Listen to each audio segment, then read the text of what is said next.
واذكر في الكتاب مريم إذ انتبذت من أهلها مكانا شرقيا فاتخذت من دونهم حجابا فأرسلنا إليها روحنا فتمثل لها بشرا سويا۔ اور اے محمد اس کتاب میں مریم کا حال بیان کرو جبکہ وہ اپنے لوگوں سے الگ ہو کر شرقی جانب گوشہ نشین ہو گئی تھی اور پردہ ڈال کر ان سے چھپ بیٹھی تھی۔ اس حالت میں ہم نے اس کے پاس اپنی روح کو یعنی فرشتے کو بھیجا اور وہ اس کے سامنے ایک پورے انسان کی شکل میں نمودار ہو گیا، ان سے چھپ بیٹھی تھی۔ سورہ آل عمران میں یہ بتایا جا چکا ہے کہ حضرت مریم علیہ السلام کی والدہ نے اپنی مانی ہوئی نظر کے مطابق ان کو بیت المقدس میں عبادت کے لیے بٹھا دیا تھا، اور حضرت زکریا نے ان کی حفاظت و کفالت اپنے ذمے لے لی تھی۔ وہاں یہ ذکر بھی گزر چکا ہے کہ حضرت مریم بیت المقدس کی ایک محراب میں معتکف ہو گئی تھیں۔ اب یہاں یہ بتایا جا رہا ہے کہ وہ محراب جس میں حضرت مریم معتکف تھیں بیت المقدس کے شرقی حصے میں واقع تھی، اور انہوں نے معتکفین کے عام طریقے کے مطابق ایک پردہ لٹکا کر اپنے آپ کو دیکھنے والوں کی نگاہوں سے محفوظ کر لیا تھا۔ جن لوگوں نے محض بائبل کی موافقت کی خاطر مکاناً شرقیاً سے مراد ناصرہ لیا ہے انہوں نے غلطی کی ہے، کیونکہ ناصرہ یروشلم کے شمال میں ہے نہ کہ مشرق میں۔ قالت انی اعوذ بالرحمن منك ان كنت تقيا قال انما انا رسول ربك لأهب لك غلاما زكيا قالت أنى يكون لي غلام ولم يمسسني بشر ولم أك بغيا۔ مریم یکا یک بول اٹھی، اگر تو کوئی خدا ترس آدمی ہے تو میں تجھ سے رحمان کی پناہ مانگتی ہوں۔ اس نے کہا میں تو تیرے رب کا فرستادہ ہوں اور اس لیے بھیجا گیا ہوں کہ تجھے ایک پاکیزہ لڑکا دوں۔ مریم نے کہا میرے ہاں کیسے لڑکا ہوگا جبکہ مجھے کسی بشر نے چھوا تک نہیں ہے اور میں کوئی بدکار عورت نہیں ہوں۔ قال كذلك قال ربك هو علي هين ولنجعله آية للناس ورحمة منا وكان أمرا مقضيا۔ فرشتے نے کہا ایسا ہی ہوگا، تیرا رب فرماتا ہے کہ ایسا کرنا میرے لیے بہت آسان ہے، اور ہم یہ اس لیے کریں گے کہ اس لڑکے کو لوگوں کے لیے ایک نشانی بنائیں اور اپنی طرف سے ایک رحمت، اور یہ کام ہو کر رہنا ہے، ایک نشانی بنائیں۔ جیسا کہ اس سے پہلے ہم اشارہ کر آئے ہیں، حضرت مریم علیہ السلام کے استجاب پر فرشتے کا یہ کہنا کہ ایسا ہی ہوگا ہرگز اس معنی میں نہیں ہو سکتا کہ بشر تجھ کو چھوئے گا اور اس سے تیرے ہاں لڑکا پیدا ہوگا، بلکہ اس کا صاف مطلب یہ ہے کہ تیرے ہاں لڑکا ہوگا باوجود اس کے کہ تجھے کسی بشر نے نہیں چھوا ہے۔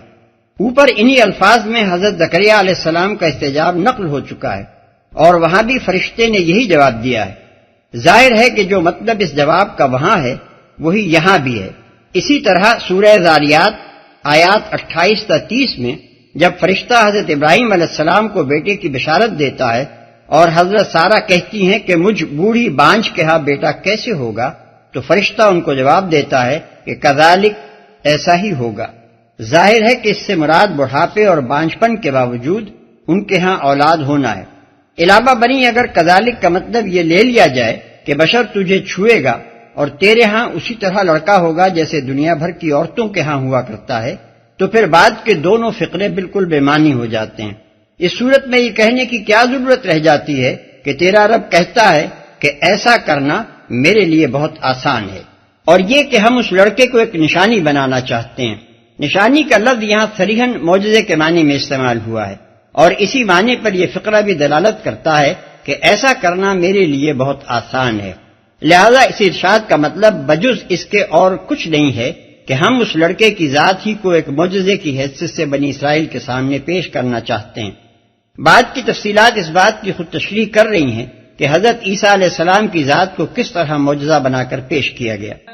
فحملته فانتبذت به مكانا قصيا فأجاءها المخاض إلى جذع النخلة قالت يا ليتني مت قبل هذا وكنت نسيا منسيا۔ مریم کو اس بچے کا حمل رہ گیا اور وہ اس حمل کو لیے ہوئے ایک دور کے مقام پر چلی گئی۔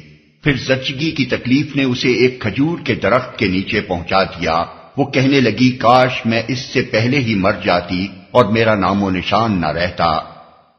ایک دور کے مقام پر چلی گئی۔ دور کے مقام سے مراد بیت لحم ہے۔ حضرت مریم علیہ السلام کا اپنے اعتکاف سے نکل کر وہاں جانا ایک فطری امر تھا۔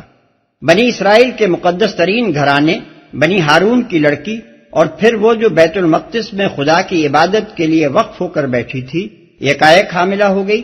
اس حالت میں اگر وہ اپنی جائے اعتکاف پر بیٹھی رہتی اور ان کا حمل لوگوں پر ظاہر ہو جاتا تو خاندان والے ہی نہیں قوم کے دوسرے لوگ بھی ان کا جینا مشکل کر دیتے۔ اس لیے بیچاری اس شدید آزمائش میں مبتلا ہونے کے بعد خاموشی کے ساتھ اپنے اعتکاف کا حجرہ چھوڑ کر نکل کھڑی ہوئی تاکہ جب تک اللہ کی مرضی پوری ہو قوم کی لعنت و ملامت اور عام بدنامی سے تو بچی رہیں۔ یہ واقعہ بجائے خود اس بات کی بہت بڑی دلیل ہے کہ حضرت عیسیٰ علیہ السلام باپ کے بغیر پیدا ہوئے تھے۔ اگر وہ شادی شدہ ہوتی اور شوہر ہی سے ان کے ہاں بچہ پیدا ہو رہا ہوتا تو کوئی وجہ نہ تھی کہ میکے اور سسرال سب کو چھوڑ چھاڑ کر وہ زچگی کے لیے تنے تنہا ایک دور دراز مقام پر چلی جاتی۔ میرا نام و نشان نہ رہتا۔ ان الفاظ سے اس پریشانی کا اندازہ کیا جا سکتا ہے جس میں حضرت مریم علیہ السلام اس وقت مبتلا تھی۔ موقع کی نزاکت ملحوظ رہے تو ہر شخص سمجھ سکتا ہے کہ ان کی زبان سے یہ الفاظ درد ذہ کی تکلیف کی وجہ سے نہیں نکلے تھے، بلکہ یہ فکر ان کو کھائی جا رہی تھی کہ اللہ تعالیٰ نے جس خطرناک آزمائش میں انہیں ڈالا ہے اس سے کس طرح بخیریت عہدہ برا ہوں۔ حمل کو تو اب تک کسی نہ کسی طرح چھپا لیا، اب اس بچے کو کہاں لے جائیں؟ بعد کا یہ فقرہ کہ فرشتے نے ان سے کہا غم نہ کر اس بات کو واضح کر رہا ہے کہ حضرت مریم علیہ السلام نے یہ الفاظ کیوں کہے تھے۔ شادی شدہ لڑکی کے ہاں جب پہلا بچہ پیدا ہو رہا ہو تو وہ چاہے تکلیف سے کتنی ہی تڑپے اسے رنج و غم کبھی لاحق نہیں ہوا کرتا۔ فناداها من تحتها ألا تحزني قد جعل ربك تحتك سريا وهزي إليك بجذع النخلة تساقط عليك رطبا جنيا۔ فرشتے نے پائنتی سے اس کو پکار کر کہا غم نہ کر، تیرے رب نے تیرے نیچے ایک چشمہ رواں کر دیا ہے اور تو ذرا اس درخت کے تنے کو ہلا، تیرے اوپر تر و تازہ کھجوریں ٹپک پڑیں گی۔ فَكُلِي وَاشْرَبِي وَقَرِّي عَيْنًا فَإِمَّا تَرَيِنَّ مِنَ الْبَشَرِ أَحَدًا فَقُولِي إِنِّي نَذَرْتُ لِلرَّحْمَنِ صَوْمًا فَلَنْ أُكَلِّمَ الْيَوْمَ إِنسِيًّا۔ بس تو کھا اور پی اور اپنی آنکھیں ٹھنڈی کر، پھر اگر کوئی آدمی تجھے نظر آئے تو اس سے کہہ دے کہ میں نے رحمان کے لیے روزے کی نذر مانی ہے، اس لیے آج میں کسی سے نہ بولوں گی۔ مطلب یہ ہے کہ بچے کے معاملے میں تجھے کچھ بولنے کی ضرورت نہیں، اس کی پیدائش پر جو کوئی بھی معترض ہو اس کا جواب اب ہمارے ذمے ہے۔ واضح رہے کہ بنی اسرائیل میں چپ کا روزہ رکھنے کا طریقہ رائج تھا۔ یہ الفاظ بھی صاف بتا رہے ہیں کہ حضرت مریم علیہ السلام کو اصل پریشانی کیا تھی۔ نیز یہ امر بھی قابل غور ہے کہ شادی شدہ لڑکی کے ہاں پہلوٹی کا بچہ اگر دنیا کے معروف طریقے پر پیدا ہو تو آخر اسے چپ کا روزہ رکھنے کی کیا ضرورت پیش آ سکتی ہے؟ فَأَتَتْ بِهِ قَوْمَهَا تَحْمِلُهُ قَالُوا يَا مَرْيَمُ لَقَدْ جِئْتِ شَيْئًا فَرِيًّا۔ يا أخت هارون ما كان أبوك امرأ سوء وما كانت أمك بغيا. پھر وہ اس بچے کو لیے ہوئے اپنی قوم میں آئی. لوگ کہنے لگے اے مریم یہ تو نے بڑا پاپ کر ڈالا. اے ہارون کی بہن نہ تیرا باپ کوئی برا آدمی تھا اور نہ تیری ماں ہی کوئی بدکار عورت تھی. اے ہارون کی بہن. ان الفاظ کے دو مفہوم ہو سکتے ہیں. ایک یہ کہ انہیں ظاہری معنی میں لیا جائے اور یہ سمجھا جائے کہ حضرت مریم علیہ السلام کا کوئی بھائی ہارون نامی ہو. دوسرے یہ کہ عربی محاورے کے مطابق اختہ ہارون کے معنی ہارون کے خاندان کی لڑکی لیے جائیں، کیونکہ عربی میں یہ ایک معروف طرز بیان ہے. مثلا قبیلہ مضر کے آدمی کو یا اخا مضر، اے مضر کے بھائی، اور قبیلہ ہمدان کے آدمی کو یا اخا ہمدان، یعنی اے ہمدان کے بھائی کہہ کر پکارتے ہیں. پہلے معنی کے حق میں دلیل ترجیح یہ ہے کہ بعض روایات میں خود نبی صلی اللہ علیہ وسلم سے یہ معنی منقول ہوئے ہیں، اور دوسرے معنی کی تائید میں دلیل یہ ہے کہ موقع و محل اس معنی کا تقاضا کرتا ہے، کیونکہ اس واقعے سے قوم میں جو ہیجان برپا ہوا تھا اس کی وجہ بظاہر یہ نہیں معلوم ہوتی کہ ہارون نامی ایک گمنام شخص کی کنواری بہن گود میں بچہ لیے ہوئے آئی تھی، بلکہ جس چیز نے لوگوں کا ایک ہجوم حضرت مریم علیہ السلام کے گرد جمع کر دیا تھا وہ یہی ہو سکتی تھی کہ بنی اسرائیل کے مقدس ترین گھرانے خانوادہ ہارون کی ایک لڑکی اس حالت میں پائی گئی. اگرچہ ایک حدیث مرفوع کی موجودگی میں کوئی دوسری تعویل اصولاً قابل لحاظ نہیں ہو سکتی، لیکن مسلم، نسائی اور ترمذی وغیرہ میں یہ حدیث جن الفاظ میں نقل ہوئی ہے اس سے یہ مطلب نہیں نکلتا کہ ان الفاظ کے معنی لازماً ہارون کی بہن ہی ہیں. مغیرہ بن شعبہ کی روایت میں جو کچھ بیان ہوا ہے وہ یہ ہے کہ نجران کے عیسائیوں نے حضرت مغیرہ رضی اللہ عنہ کے سامنے یہ اعتراض پیش کیا کہ قرآن میں حضرت مریم کو ہارون کی بہن کہا گیا ہے، حالانکہ حضرت ہارون ان سے سینکڑوں برس پہلے گزر چکے تھے. حضرت مغیرہ رضی اللہ تعالی عنہ ان کے اس اعتراض کا جواب نہ دے سکے اور انہوں نے آ کر نبی صلی اللہ علیہ وسلم کے سامنے یہ ماجرا عرض کیا. اس پر حضور صلی اللہ علیہ وسلم نے فرمایا کہ تم نے یہ جواب کیوں نہ دے دیا کہ بنی اسرائیل اپنے نام انبیاء اور صلحاء کے نام پر رکھتے تھے.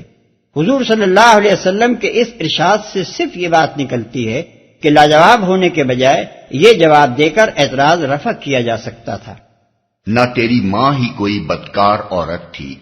جو لوگ حضرت عیسیٰ علیہ السلام کی معجزانہ پیدائش کے منکر ہیں وہ آخر اس بات کی کیا معقول توجیہ کر سکتے ہیں کہ حضرت مریم کے بچہ لیے ہوئے آنے پر قوم کیوں چڑھ کر آئی اور ان پر یہ تان اور ملامت کی بوچھاڑ اس نے کیوں؟ فأشارت إليه قالوا كيف نكلم من كان في المهد صبيا. مریم نے بچے کی طرف اشارہ کر دیا.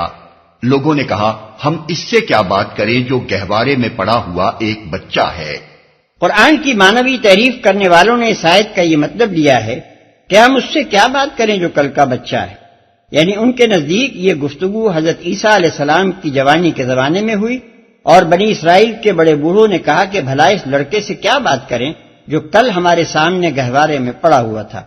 مگر جو شخص موقع و محل اور سیاق و سباق پر کچھ بھی غور کرے گا وہ محسوس کر لے گا کہ یہ محض ایک محمل تعویل ہے جو معجزے سے بچنے کے لیے کی گئی ہے، اور کچھ نہیں تو ظالموں نے یہی سوچا ہوتا کہ جس بات پر اعتراض کرنے کے لیے وہ لوگ آئے تھے وہ تو بچے کی پیدائش کے وقت پیش آئی تھی، نہ کہ اس کے جوان ہونے کے وقت.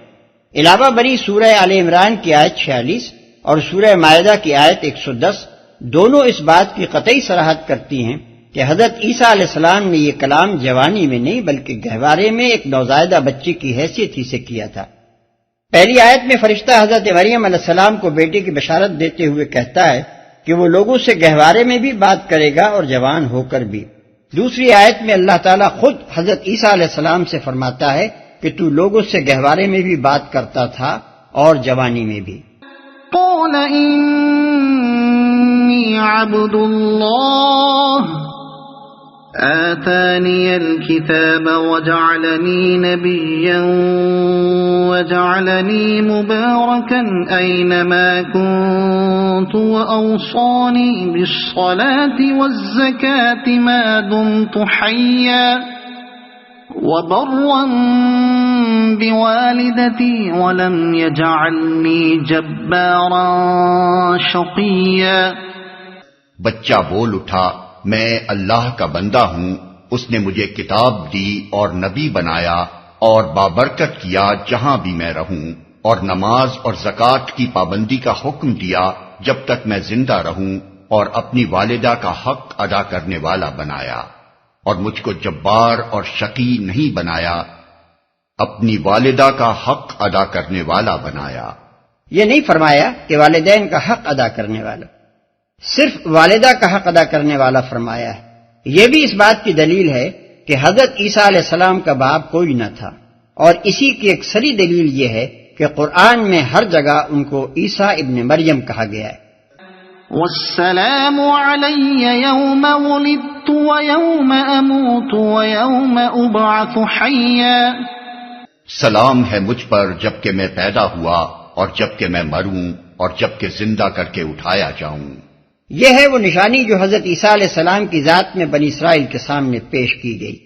اللہ تعالیٰ بنی اسرائیل کو ان کی مسلسل بدکرداریوں پر عبرتناک سزا دینے سے پہلے ان پر حجت تمام کرنا چاہتا تھا۔ اس کے لیے اس نے یہ تدبیر فرمائی کہ بنی ہارون کی ایک ایسی زاہدہ و عابدہ لڑکی کو جو بیت المقدس میں معتکف اور حضرت زکریا کے زیر تربیت تھی، دوشیزگی کی حالت میں حاملہ کر دیا، تاکہ جب وہ بچہ لیے ہوئے آئے تو ساری قوم میں ہیجان برپا ہو جائے اور لوگوں کی توجہات یکلخت اس پر مرکوز ہو جائیں۔ پھر اس تدبیر کے نتیجے میں جب ایک ہجوم حضرت مریم علیہ السلام پر ٹوٹ پڑا تو اللہ تعالیٰ نے اس نوزائیدہ بچے سے کلام کرایا، تاکہ جب یہی بچہ بڑا ہو کر نبوت کے منصب پر سرفراز ہو تو قوم میں ہزاروں آدمی اس امر کی شہادت دینے والے موجود رہیں کہ اس کی شخصیت میں وہ اللہ تعالیٰ کا ایک حیرت انگیز معجزہ دیکھ چکے ہیں۔ اس پر بھی جب یہ قوم اس کی نبوت کا انکار کرے اور اس کی پیروی قبول کرنے کے بجائے اسے مجرم بنا کر صلیب پر چڑھانے کی کوشش کرے تو پھر اس کو ایسی عبرتناک سزا دی جائے جو دنیا میں کسی قوم کو نہیں دی گئی۔ ذلك عيسى ابن مريم قول الحق الذي فيه يمترون ما كان لله أن يتخذ من ولد سبحانه إذا قضى أمرا فإنما يقول له كن فيكون۔ یہ ہے عیسیٰ ابن مریم اور یہ ہے اس کے بارے میں وہ سچی بات جس میں لوگ شک کر رہے ہیں۔ اللہ کا یہ کام نہیں ہے کہ وہ کسی کو بیٹا بنائے، وہ پاک ذات ہے، وہ جب کسی بات کا فیصلہ کرتا ہے تو کہتا ہے کہ ہو جا اور بس وہ ہو جاتی ہے۔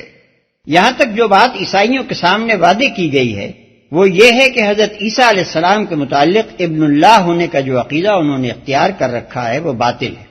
جس طرح ایک معجزے سے حضرت یحییٰ علیہ السلام کی پیدائش نے ان کو خدا کا بیٹا نہیں بنا دیا، اسی طرح ایک دوسرے معجزے سے حضرت عیسیٰ علیہ السلام کی پیدائش بھی کوئی ایسی چیز نہیں ہے جس کی بنا پر انہیں خدا کا بیٹا قرار دے دیا جائے۔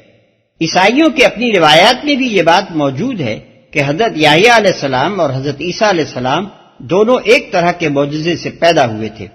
چنانچہ لوقا کی انجیل میں قرآن ہی کی طرح ان دونوں معجزوں کا ذکر ایک سلسلہ بیان میں کیا گیا ہے، لیکن یہ عیسائیوں کا غلو ہے کہ وہ ایک معجزے سے پیدا ہونے والے کو اللہ کا بندہ کہتے ہیں اور دوسرے معجزے سے پیدا ہونے والے کو اللہ کا بیٹا بنا بیٹھے ہیں۔ وَإِنَّ اللَّهَ رَبِّي وَرَبُّكُمْ فَاعْبُدُوهُ هَذَا صِرَاطٌ مُسْتَقِيمٌ فاختلف الأحزاب من بينهم فويل للذين كفروا من مشهد يوم عظيم۔ اور عیسیٰ نے کہا تھا اللہ میرا رب بھی ہے اور تمہارا رب بھی، بس تم اس کی بندگی کرو، یہی سیدھی راہ ہے۔ مگر پھر مختلف گروہ باہم اختلاف کرنے لگے، سو جن لوگوں نے کفر کیا ان کے لیے وہ وقت بڑی تباہی کا ہوگا جبکہ وہ ایک بڑا دن دیکھیں گے، یہی سیدھی راہ ہے۔ یہاں عیسائیوں کو بتایا گیا ہے کہ حضرت عیسیٰ علیہ السلام کی دعوت بھی وہی تھی جو تمام دوسرے انبیاء علیہ السلام لے کر آئے تھے۔ انہوں نے اس کے سوا کچھ نہیں سکھایا تھا کہ صرف خدا واحد کی بندگی کی جائے۔ اب یہ جو تم نے ان کو بندے کے بجائے خدا بنا لیا ہے، اور انہیں عبادت میں اللہ کے ساتھ شریک کر رہے ہو، یہ تمہاری اپنی ایجاد ہے، تمہارے پیشوا کی یہ تعلیم ہرگز نہیں تھی۔ پھر مختلف گروہ یعنی عیسائیوں کے گروہ، اسمع بهم وابصر يوم يأتوننا لكن الظالمون اليوم في ضلال مبين وأنذرهم يوم الحسرة إذ قضي الأمر وهم في غفلة وهم لا يؤمنون إنا نحن نرث الأرض ومن عليها وإلينا يرجعون۔ جب وہ ہمارے سامنے حاضر ہوں گے اس روز تو ان کے کان بھی خوب سن رہے ہوں گے اور ان کی آنکھیں بھی خوب دیکھتی ہوں گی، مگر آج یہ ظالم کھلی گمراہی میں مبتلا ہیں۔ اے محمد، اس حالت میں جبکہ یہ لوگ غافل ہیں اور ایمان نہیں لا رہے ہیں، انہیں اس دن سے ڈرا دو جبکہ فیصلہ کر دیا جائے گا اور پچھتاوے کے سوا کوئی چارہ کار نہ ہوگا۔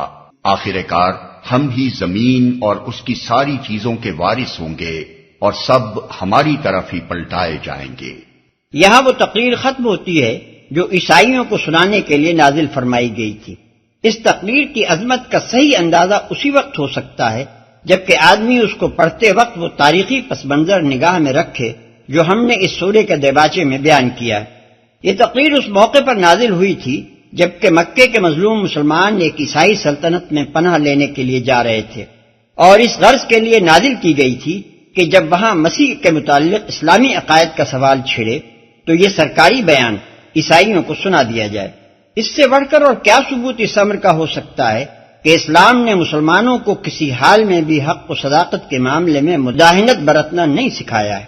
پھر وہ سچے مسلمان جو حبش کی طرف ہجرت کر کے گئے تھے، ان کی قوت ایمانی بھی حیرت انگیز ہے کہ انہوں نے عین دربار شاہی میں ایسے نازک موقع پر اٹھ کر یہ تقریر سنا دی جبکہ نجاشی کے تمام اہل دربار رشوت کھا کر انہیں ان کے دشمنوں کے سپرد کر دینے پر تل گئے تھے۔